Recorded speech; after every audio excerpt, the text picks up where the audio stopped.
अध्यक्ष महोदय, महाराष्ट्राचे आराध्य दैवत छत्रपती शिवाजी महाराजांना वंदन. भारतरत्न डॉक्टर बाबासाहेब आंबेडकर यांना वंदन. आणि विधानसभेच्या अध्यक्षपदी ॲडव्होकेट राहुल नार्वेकर यांचं पुन्हा बिनविरोध निवड झाल्याबद्दल मी त्यांचं मनपूर्वक अभिनंदन करतो.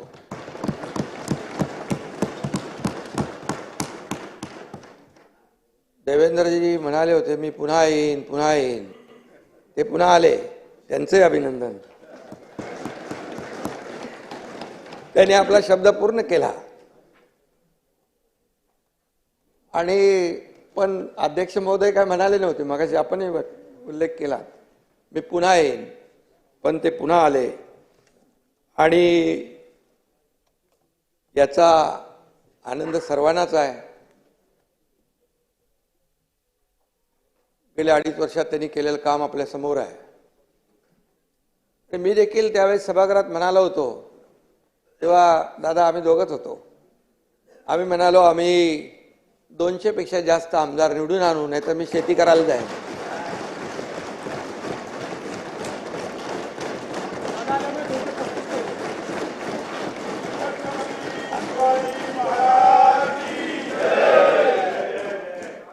आणि तोही शब्द आम्ही पूर्ण केला.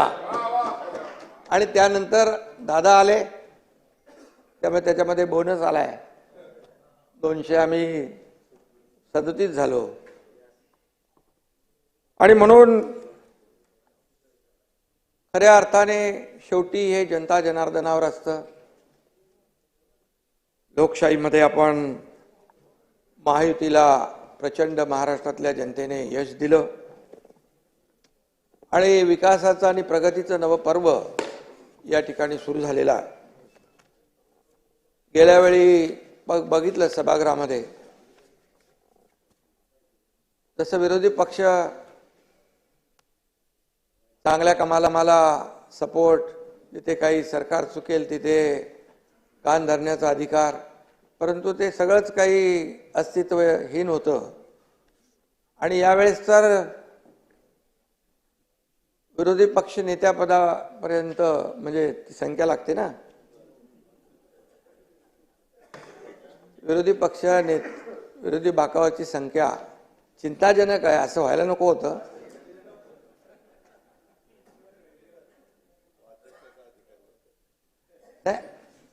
अध्यक्षांचा अधिकार आहे तो.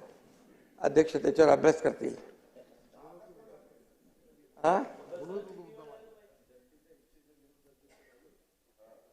आणि अशाच काळामध्ये विधानसभेच्या अध्यक्षपदाची जबाबदारी आपल्यावर पुन्हा आलेली आहे. मुख्यमंत्री महोदयांनी सांगितलंय, राहुलजी अतिशय अत्यंत सक्षम, समतोल आणि समन्यायी भूमिका घेऊन काम करणारे आहेत. ते कुणावरही अन्याय करणार नाहीत नाना, याची खात्री बाळगा. गेल्या वेळेस तुम्ही म्हणाला होतात की डाव्या बाजूची जास्ती काळजी घ्या. त्यावेळेस जनतेनेच डाव्या बाजूची जास्ती काळजी घेतलेली आहे. त्यामुळे आणि अध्यक्षता आता घेणारच, कारण मगाशी सांगितलं एकदम सूक्ष्मपणे आपल्याकडे लक्ष दिलं पाहिजे. आणि अध्यक्ष महोदय ते करतील. ते कुणावरही अन्याय करण्यात येत नाहीत याची खात्री बाळगा. सर्वात तरुण अध्यक्ष हा विक्रम राहुल नार्वेकरजींनी गेल्या वेळेसच तोडलेला आहे. आणि सलग दुसऱ्यांदा अध्यक्षपदी विराजमान होण्याचा मान आपण पटकावला. आणि मगाशी त्याची उदाहरणं मुख्यमंत्री महोदयांनी सांगितली. पण बाळासाहेब भारदे यांना तो मान मिळाला होता. आणि राहुल नार्वेकर हे दुसऱ्यांदा अध्यक्ष झाले. हा दैदिप्यमान इतिहास सुवर्ण अक्षरामध्ये लिहिला जाईल. काही गोष्टी बऱ्याचशा गेल्या 2.5 वर्षामधल्या मी देखील यापूर्वी देखील म्हणालो की अनेक निर्णय, अनेक विकासाची कामं, विकासाचं पर्व, वेगवान गतिमान विकास, त्याचबरोबर लोककल्याणकारी योजना, हे कमी वेळामध्ये जास्तीचं काम, जास्तीचे निर्णय, लोकहिताचे, लोकाभिमुख घेण्याचं काम आम्ही केलं. हे देखील ऐतिहासिक आहे. अध्यक्ष महोदय, गेल्या वेळेस आपल्या समोर कोणीतरी उमेदवार उभा होता अध्यक्षपदासाठी. कोण होतं? राजन साळवी होते. पण यंदा राजन साळवींना मतदारांनीच घरी बसवल्यामुळे दुसरं कोणी तुमच्या समोर उभा राहायलाच तयार नाही. आणि त्या नाना बरोबर ना, आणि त्यामुळे म्हणून मी आपले नाना पटोलेंचा आभार मानतो, कारण आपण अध्यक्षपद नार्वेकरांसाठी रिक्त केलं आणि तिथून गाडी सुरू झाली. मग ती गाडी अशीच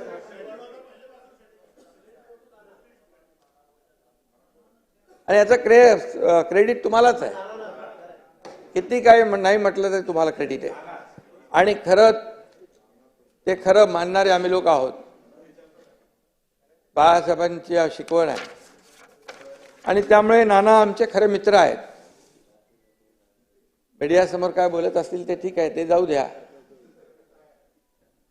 पण नाना म्हणत असले तरी त्यांचं आमचं प्रेम आहे. अरे सुरुवात कुठून झाली ते सांगायला नको. सुरुवात नाना करते प्यार तुम्ही से कर बैठे, नाना करते प्यार तुम्ही से कर बैठे. आणि त्यामुळे सुरुवात कुठून झाली, आम्ही कसं आहे, मूळ विसरत नाही. मूळ विसरला की तो, त्यामुळे. आणि मगाशी कोणीतरी सांगितलं, राहुलजी साताऱ्याचे जावई आहेत. सातारा माझा जिल्हा आहे आणि माझी जन्मभूमी आहे, त्यामुळे मला जिव्हाळा आहे त्या साताऱ्याबद्दल. 2022 मध्ये राहुलजी अध्यक्ष म्हणून आपण काम केलं आणि त्यावेळेस तो कसोटीचा काळ होता. सुप्रीम कोर्टाने आपल्यावर महत्वाची जबाबदारी टाकली होती आणि मगाशी म्हटल्याप्रमाणे अगदी टॉपचे वकील इकडे यायचे,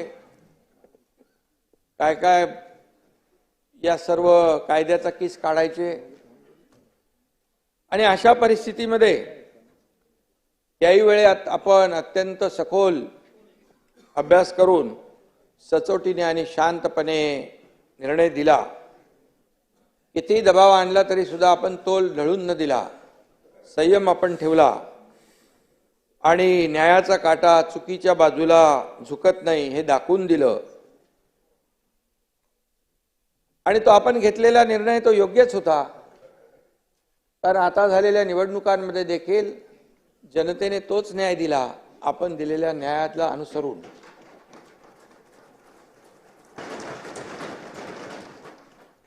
आणि हे निवडणूक निकालामध्ये स्पष्ट झालंय.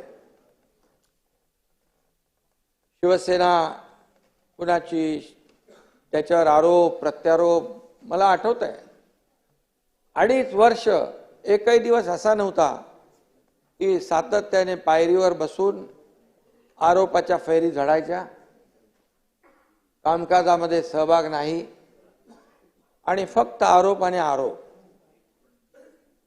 असा एकही दिवस गेला नाही.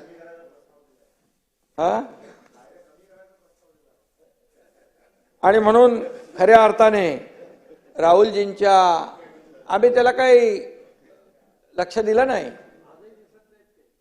नाना आम्ही काम करत राहिलो.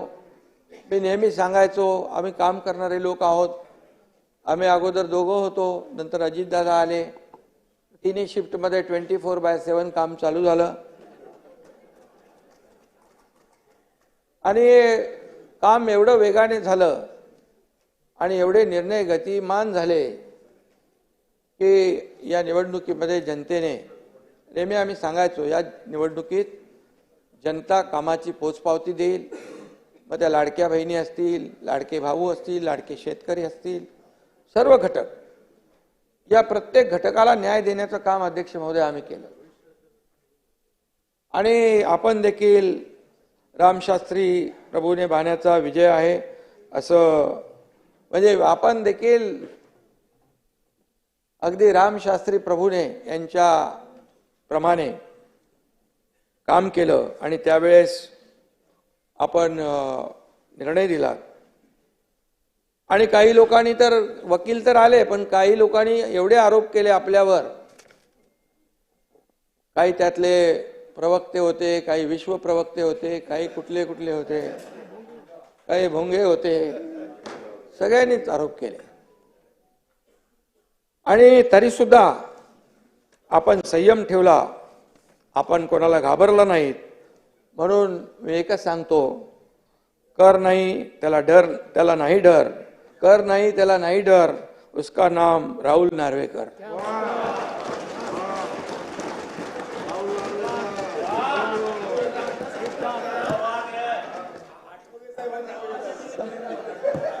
आठवले साहेबांची माझी युती झाली आता. आणि खरं म्हणजे जयंतराव आहेत तर आता मजा आहे. काय जयंतराव बघा, बाळासाहेब थोरात, पृथ्वीराज बाबा गेले, नाही दिसत. सभागृहाच्या बाहेर नाना वाचले 208. नाही खरं म्हणजे बघा,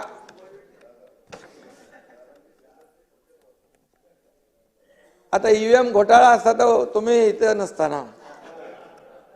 तुम्ही एकदा ईव्हीएम वर आरोप केले, शपथ घेणार नाही. अरे बाबा तुम्ही असं काय करता, तुमच्याबद्दल चांगलं बोलतोय.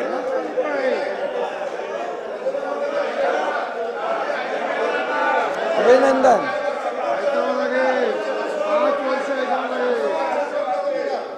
तुम्ही भाषण करताना कधी आम्ही थांबवलं का नाना? नाना कसं आहे माहिती आहे का याच्यामध्ये, नाना बघा काय आहे, तुम्ही रोज आम्हाला म्हणजे मीडियावर सांगता, लोकांची दिशाभूल होते, तुम्ही करत नाही, तुम्ही करता असं मी नाही म्हणत, परंतु रोज तुमच्या महाविकास आघाडीकडून होते की नाही. आता बघा म्हणाले काल 79 लाख मतं मिळाली शिवसेनेला, त्यांचे आले 57 आमदार, आणि काँग्रेसला मिळाली 80,000, 80 लाख, त्यांना मिळाले 16.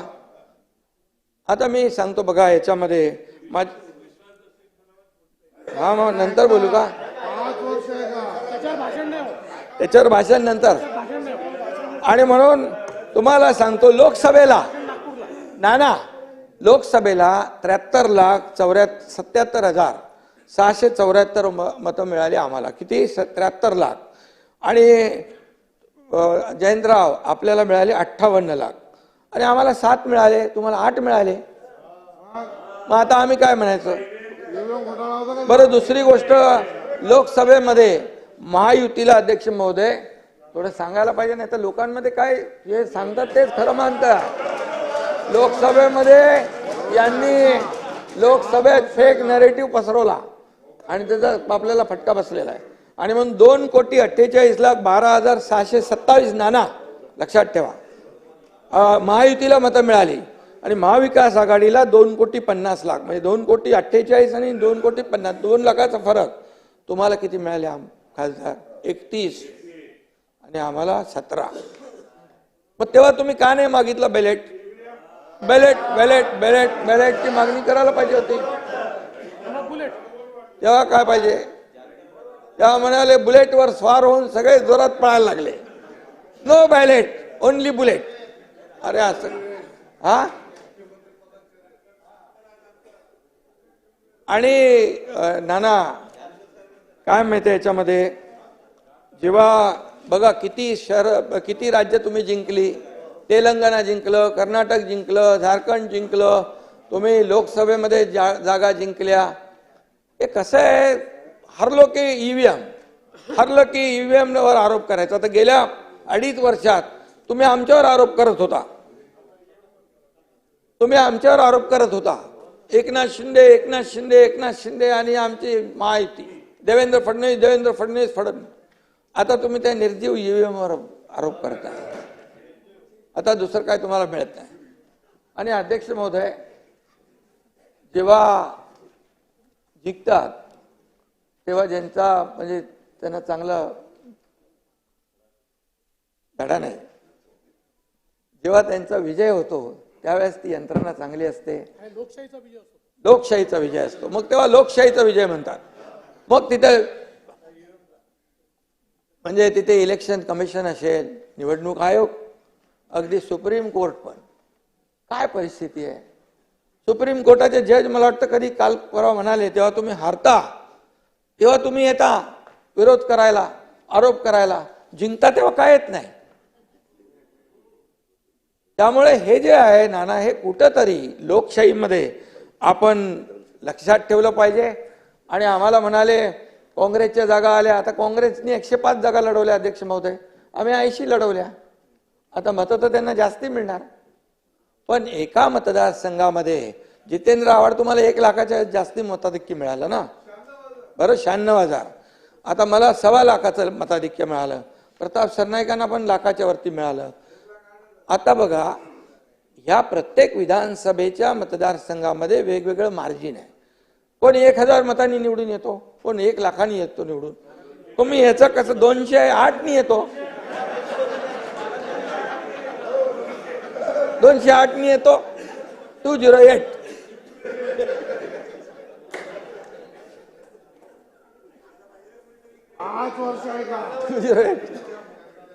नाना आमचे मित्र आहेत. नाना मी पण बघा एकदम सरळ मनाचा आहे, तसं नाना पण आमचा दिलदार आहे आणि बोलतो पण मन मोकळा ढाकळा मनाचा आहे. आणि त्यामुळे जे आहे ते खरं आहे ते मी बोलतो. मी खोटं कधी बोलत नाही. मी कधीच माझ्या आयुष्यामध्ये कधी कुणावरही खालच्या पातळीवर जाऊन आरोप केला नाही. हे काय, हे आपलं वस्तुस्थिती आहे. ही लोकांमध्ये गेली पाहिजे, जनतेमध्ये गेली पाहिजे, की तुम्ही जे काय सांगता की याचा आता कुठं तिकडे मार्कडवाडीला तुमची सगळी गेलेली आहे. मार्कडवाडी आता मला कोणीतरी सांगितलं, मार्कडवाडीतले बाहेरचे लोक कोणी येऊ नका, मार्कडवाडीवाल्यांनी सांगितलं, आम्ही आमचं बघतो असं तिकडे कोणीतरी आता तिथले गावकऱ्यांनी सांगितलंय. तर मार्कडवाडीत जाऊ नका, आता उगाच तिकडे ते कार्यक्रम होईल. आणि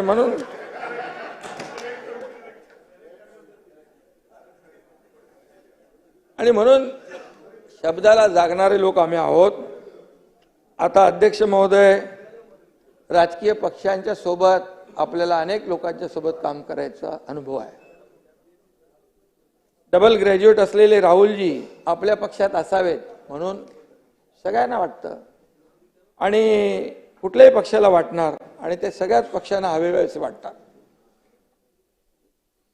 पण आता पक्षीय राजकारण मागे टाकून न्यायसनावर आपण पोचलेला आहात. ही मानाची खुर्ची आहे. आणि तुमच्या विद्वत्तेमुळे आणि निष्पृह वागण्यामुळे मला तेव्हा केस चालली होती तेव्हा टेन्शन यायचं, ते बोले काय होणार. पण आपण मेरिटमध्येच होतो. लोकशाहीमध्ये बहुमताला महत्व असतं. मी नेहमी सांगायचो मेरिटवर निकाल लागेल आणि आम्हाला त्याचं भय नाही. आणि म्हणून लोकशाहीमध्ये मेरिटवर आपण निकाल दिला. सुप्रीम कोर्टाने आपल्यावर जबाबदारी दिल्यानंतर आणि आपण खऱ्या अर्थाने तो निकाल दिला. मगाशी मी म्हटलो त्याच्याबद्दल. तो निकाल जनतेच्या मनातला निकाल होता आणि जनतेच्या दरबारात आम्ही गेलो, तिकडे देखील आम्हाला न्याय मिळाला. आता काही लोक म्हणतात काय दिशा आहे का, हेतू आहे का.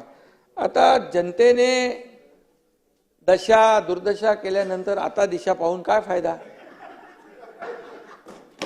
जनतेने दशा दुर्दशा केली, आता दिशा पाहून काय फायदा.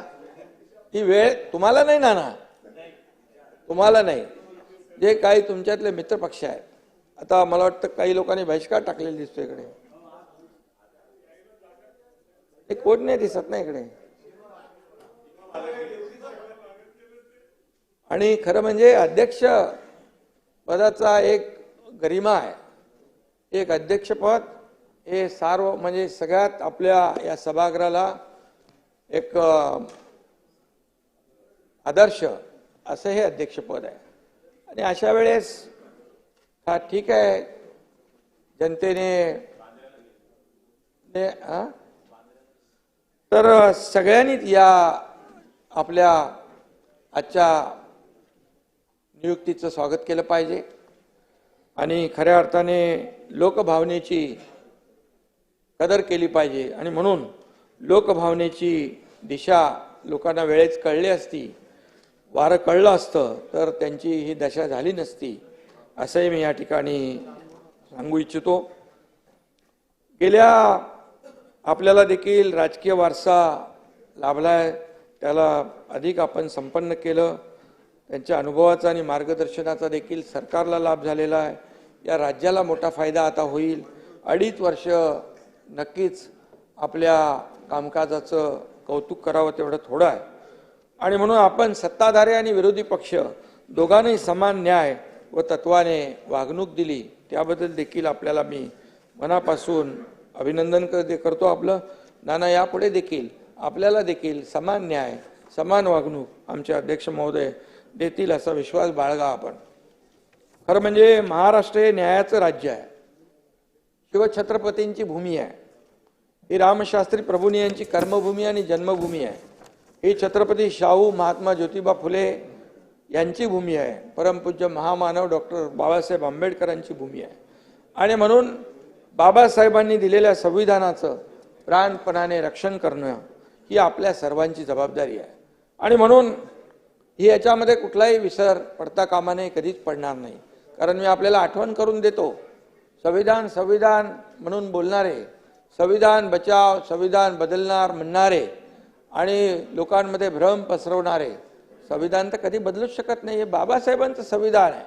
बाबासाहेबांच्या संविधानामुळे आज देशाचा कारभार चालतोय, राज्याचा कारभार चालतोय.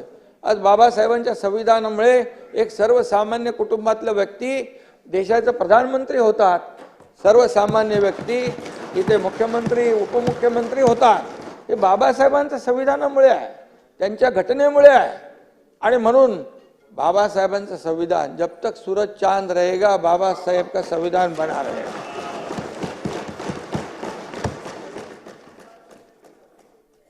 आणि म्हणून खरं म्हणजे बाबासाहेबांचं संविधान आठवण कोणी केली, कोणी ठेवली? 50-60 वर्षात कधी ठेवली आठवण?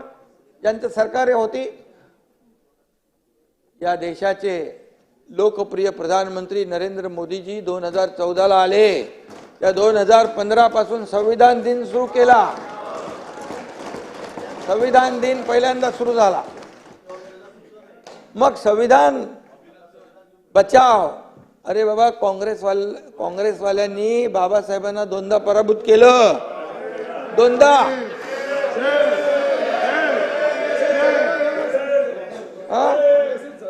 आणि बाबासाहेबांनी सांगितलं काँग्रेसचे जळकं घर आहे, लांब राहा. आता तुम्ही विचार करा बाबासाहेबांचं म्हणण्याचं. आणि म्हणून मी एवढंच सांगतो, आता आपण तालुका निहाय, किरण जिजूजी त्या दिवशी भेटले होते मला, ते म्हणाले जिल्हा निहाय तालुका निहाय संविधान मंदिर आपण बांधतोय, बाबासाहेबांचा सन्मान करतोय. आणि बाबासाहेबांनी ज्या दलित शोषित पीडित जे अन्यायग्रस्त आहेत त्यांना समाजाच्या मुख्य प्रवाहामध्ये आणण्याचं काम केलं. आणि म्हणून हे राज्य बाबासाहेबांच्या संविधानावर चालणारं राज्य आहे. आणि म्हणून आपण आता हे लोकसभेत ते चाललंय, पण विधानसभेत आपण प्रयत्न केला. ते काय कुठले ते लाल कलरचे एक संविधान आणलं होतं, त्याच्या आतमध्ये कोरी पानं होती. ते आता मी त्याच्यामध्ये जात नाही मी. आणि त्यामुळे खरं म्हणजे आपण जी मोठी मोठी नावं मी घेतली त्या सगळ्या आभाळाएवढ्या व्यक्तिमत्वाच्या तस्विरी इकडे आहेत आणि त्या पुतळ्यांना तस्विरींना आपण हार घालतो आणि उठता बसता त्यांचं नाव घेतो आपण आणि खरं म्हणजे त्यांची खरी पूजा या सभागृहातच होते आणि या पूजेचे मुख्य पुरोहित म्हणून नार्वेकरजींचं कार्य तुम्हाला पुढे न्यायचं आहे व पौरोहित्य करत आणि म्हणून त्यामुळे त्यांची आपण आपल्या 288 जणांची तुमच्या सकट आमची सगळ्यांची जबाबदारी आहे आणि या अध्यक्ष स्थानाला विशेष एक महत्त्व आहे. हे कायदे मंडळ आहे. इथे आपण वेगवेगळे कायदे तयार करतो. छोट्यातला छोटा प्रश्न व मोठ्यातली मोठी अडचण सोडवण्याची क्षमता देखील या सभागृहामध्ये आहे. विरोधी पक्षाला माझं एकच आव्हान आहे, विनंती आहे, जनभावना ओळखून केवळ विरोधाला विरोध करण्याची वृत्ती सोडून द्या. आता तरी जनतेची भावना काय लक्षात घ्या आणि आज जनतेनेच आज कौल दिलेला आहे आणि म्हणून जनभावनेची कदर करा. आरोपापेक्षा आपण सरकारच्या चांगल्या कामांमध्ये सहकार्य करा. जिथं सरकार काही चुकत असेल, जरी तुम्ही कमी असाल तरी सुद्धा आम्ही तुमची नोंद नक्की घेऊ आणि जिथे सरकार लोकभावनेच्या बाबतीत जनतेच्या विकासाच्या बाबतीमध्ये कुठेही त्रुटी राहील तर नक्की आपण आपल्याला विचारू शकता, आपल्या सूचना करू शकता. एवढ्या मोठ्या भावनेने आम्ही काम करणार आहोत आणि म्हणून महाराष्ट्राला विकासाच्या नव्या आपल्याला महामार्गावर नेण्यासाठी आपण सगळे मिळून या ठिकाणी सज्ज होऊया. अध्यक्ष महोदय, विधानसभेत अनेक ज्येष्ठ सदस्यांसह अनेक लोक निवडून आलेले आहेत. नवीनही तरुण आपले आमदार निवडून आलेत. काही जुने आहेत, कोणी चौकार मारलाय, कोणी षटकार मारलाय आणि कोणी आणखी त्याच्यापेक्षा जास्त निवडून आलेले आहेत. 7 वेळा निवडून आलेत आणि कालिदास किती वेळा आले? 9 वेळा. हा, म्हणून तुम्ही आता आज स्पीकर म्हणून होते. तुमची सिनियरिटी लक्षात घेऊन तुम्ही गेल्या वेळेस होतात, यावेळेसही होता, पण नाही असं नका करू. परमनंट नका, परमनंट प्रोटेम. आणि म्हणून मी आपल्याला अध्यक्ष महोदय, आपल्या मार्गदर्शनाखाली या सर्व तरुणांना खूप काही शिकता येईल आणि म्हणून आपल्याला मी मनापासून पुन्हा एकदा शुभेच्छा देतो. या ठिकाणी हे सभागृह तुमच्याकडे एका वेगळ्या अपेक्षेने पाहते. जनतेचा आवाज इथं घुमला पाहिजे, समस्यांची तड लागली पाहिजे, अन्यायाला थारा इथं असता कामा नये. कारण या सभागृहाचा एक वेगळा डेकोरम आहे, या सभागृहाची एक वेगळी गरिमा आहे, त्या सगळ्या सभागृहाचं एक वेगळं पावित्र्य आहे आणि त्यामुळे हे पावित्र्य राखण्याचं काम आपल्याला सगळ्यांना मिळून करायचं आहे आणि जास्तीत जास्त लोकहिताचे प्रश्न या ठिकाणी मांडले जातील अशा प्रकारची प्रत्येकाची भावना आहे. माझी तीच भावना आहे आणि म्हणून विरोधी पक्षाने देखील याचं भान ठेवलं पाहिजे आणि म्हणून आपण कायदेतज्ञ आहात. मगाशी सांगितलं देवेंद्रजींनी, आपल्या ज्ञानाचा उपयोग राज्यातील शेतकरी, कष्टकरी, कामगार, महिला भगिनी या सर्वांच्या समस्या सोडवण्यासाठी नक्की होईल. आणि मी हेही म्हणेन, तुम्ही म्हणजे जास्ती अतिशयोक्ती नाही, परंतु तुम्ही या सभागृहाचा कोहिनूर आहात आणि म्हणून मी अरे झाकलं नाही, वरती बसलेले आहेत, चमक थांबणार नाही आणि म्हणून हा लौकिक कायम राहील अशा प्रकारचं तुमच्याकडून काम होत राहील. आणि मी एवढंच सांगतो की कोणी असो, सत्ताधीश असो वा विरोधी पक्ष, योग्य न्याय देतील विधानसभा अध्यक्ष. आणि म्हणून नानाजी,